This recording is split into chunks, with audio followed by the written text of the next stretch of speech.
নমস্কার। আজকে একটা ভিডিও নিয়ে আসলাম ছোট ব্যাগের।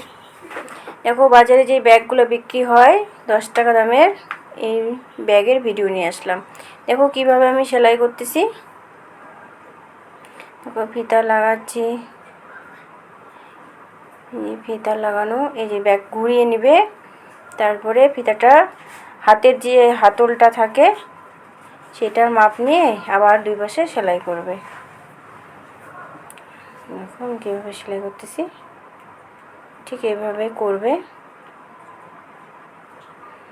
এখন কোমরে বেল্ট পরে আছি, প্রচণ্ড কোমরের ব্যথা, কিন্তু আমার অসুবিধা হয় না, আমি মোটর লাগিয়ে নিয়েছি মেশিনে।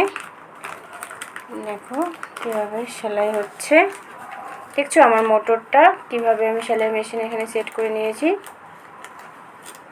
তোমরা যদি কেউ পা দিয়ে অসুবিধা হয় তাহলে তোমরা মোটর লাগিয়ে নেবে।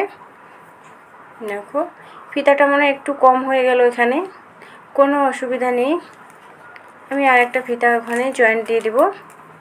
দেখো আমি কিভাবে জয়েন্ট দেবো, এখানে দেখছো হয়ে গেল। দুই পাশে ফিতা লাগানো, দুই পাশে সমান করে কেটে নিব দুই পাশে। আগের ভিডিওতে দেখছো তোমরা কিভাবে আমি বড় ব্যাগগুলো বানিয়েছি। এখন পট্টির জন্য বস্তা ভাঁজ করে নেব।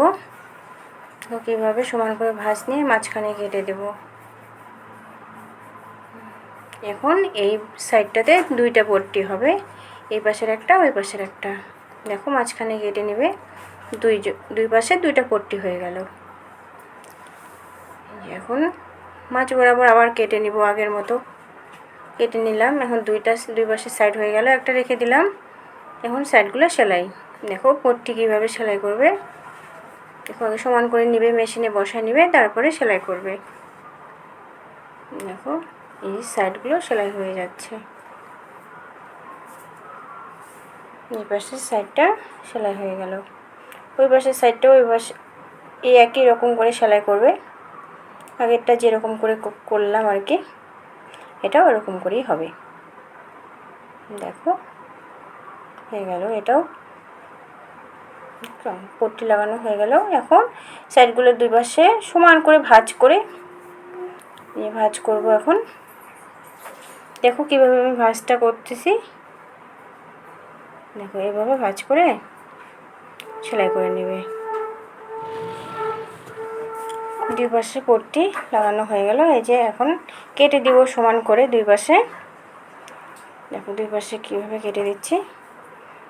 আমাদের 10 টাকা দামের ব্যাগ হয়ে গেল, ছোট ব্যাগ।